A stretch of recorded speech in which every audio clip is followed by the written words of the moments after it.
Saya Cynthia Rompas masih menemani Anda di Kompas Petang. Saudara Presiden Prabowo Subianto hadiri acara Musyawarah Perencanaan Pembangunan atau Musrenbang di kantor Bappenas Jakarta. Selain dihadiri Wakil Presiden Gibran Rakabuming Raka, kegiatan Musrenbang dihadiri sejumlah Menteri Kabinet Merah Putih dan Kepala Daerah. Dalam sambutannya Presiden menekankan pesan soal pentingnya pembangunan ekonomi.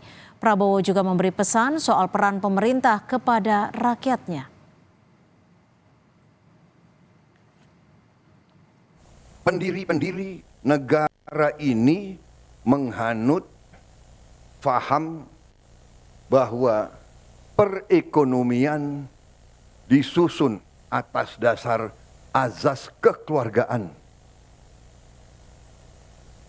Pemerintah bukan hanya wasit, pemerintah bertanggung jawab, pemerintah dipilih oleh rakyat, pemerintah harus menjadi pengayom rakyat, pemerintah harus jadi pemimpin, pemerintah harus jadi pelopor, pemerintah harus menjadi pengelola, pemerintah harus memanage ekonomi, pemerintah harus menjaga segala kekayaan bangsa Indonesia. Apa saja pesan penting Presiden Prabowo Subianto dalam Musrenbang Nasional hari ini? Kita tanyakan jurnalis Kompas TV Cindy Permadi.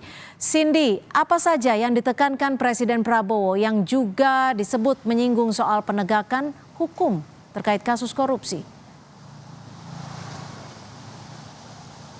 Ya, Cynthia, tampaknya dalam pidatonya Presiden Prabowo Subianto menekankan posisi pemerintah di hadap penegakan hukum, yaitu adalah tegas. Kalau secara korupsi, secara spesifik soal korupsi, ya tadi menyinggung soal adanya kasus dugaan korupsi yang kerugiannya sampai ratusan triliun rupiah, tapi vonisnya ringan. Kalau mengutip pernyataan Presiden, tadi ia bilang para hakim kalau kasusnya sudah jelas, kemudian para pelakunya sudah terbukti bersalah, apalagi merugikan negara sampai ratusan triliunan rupiah, vonisnya jangan ringan-ringan. Karena hal ini menurut Presiden dapat menimbulkan citra yang buruk bagi pemerintah, terutama Presiden. Apalagi masyarakat saat ini sudah lebih paham soal hukum, lebih paham juga soal penegakan keadilan. Ia bahkan tadi Presiden juga membandingkan adanya kasus pencurian ayam yang dilakukan oleh rakyat kecil, rakyat miskin, tapi justru mendapatkan vonis yang berat ditambah adanya intimidasi.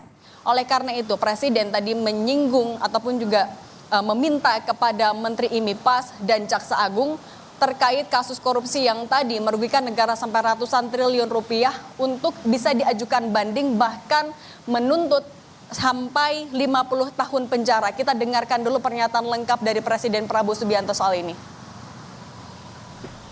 Kalau sudah jelas melanggar, jelas mengakibatkan kerugian triliunan, ya semua unsurlah. Terutama juga hakim-hakim, ya vonisnya jangan terlalu ringan lah.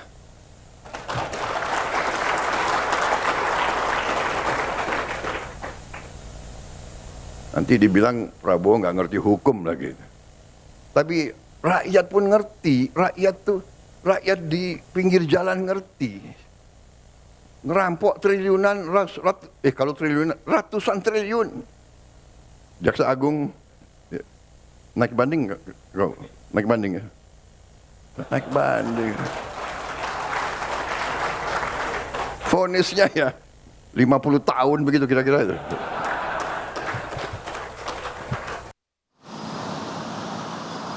Menurut Presiden ini bisa jadi momentum yang pas bagi pemerintah untuk melakukan bebenah diri.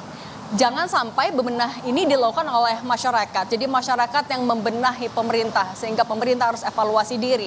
Pemerintah harus melakukan hal yang lebih baik lagi. Karena kalau kita juga mundur ke belakang, tampaknya ini menjadi rangkaian klarifikasi pernyataan Presiden Prabowo Subianto soal yang pada beberapa waktu lalu Presiden Prabowo Subianto ketika kunjungan kerja ke Kairo, Mesir sempat menyinggung soal pengampunan bagi koruptor selama ia mengembalikan kerugian negara. Yang kemudian tampaknya juga diterjemahkan oleh Kabinet Merah Putih untuk melakukan atau memberikan abolisi, amnesti gerasi, bahkan juga sempat ada isu pemberian denda damai bagi koruptor. Tapi tampaknya ini yang mau ditegaskan, mau diklarifikasi oleh Presiden Prabowo Subianto. Kemarin juga pada hari Sabtu di perayaan Natal Nasional, Presiden Prabowo Subianto menyatakan kalau Presiden tidak memaafkan koruptor. Ia hanya mendorong agar koruptor bertaubat secara agama, kemudian juga mengingat kalau korupsi ini merugikan ratusan juta masyarakat Indonesia.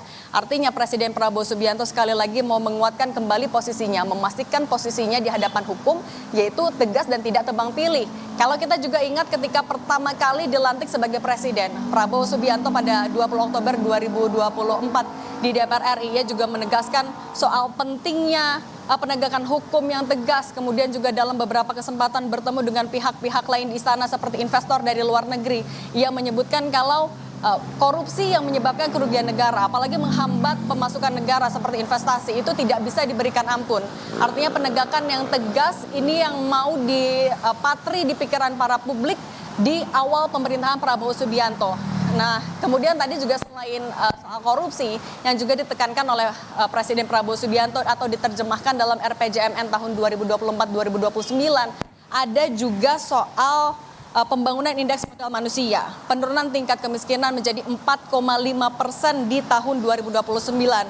Kemiskinan ekstrim harus 0% pada 2026, yang kemudian beberapa hal ini akan dilakukan melalui salah satunya adalah program makan bergizi gratis yang masuk dalam proyek strategis nasional.